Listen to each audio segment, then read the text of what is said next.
এই যে হলুদ, এইগুলো তুলেছি। ওই পাশের বাগান থেকে আরও কিছু তুলেছি। আর এখন এইগুলো তুলতে পারলে কস্তুরী হলুদ তোলা আজকের মতো শেষ হবে।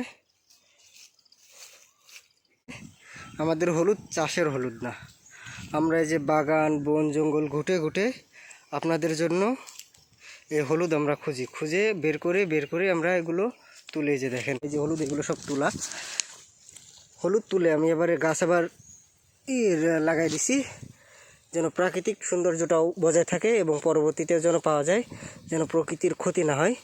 আমি তাহলে কি করতে পারবো, পরের বছর এসেও আমি আবার এগুলো তুলতে পারবো। কস্তুরী হলুদ এই যে সব সুন্দর করে কালকে ধুয়ে পরিষ্কার করা হয়েছে এবং ছাদের উপর নেড়ে দিছি। এখন এই যে ছোট ছোট এই যে শিকড়গুলো আছে, এই শিকড়গুলো সবগুলো কাটতেছি। শিকড়গুলো কেটে যে ছোট ছোট টুকরো করে দিচ্ছি এখন রোদে শুকানোর জন্য। এইগুলো গুঁড়ো হয়ে আপনাদের হাতে যাবে।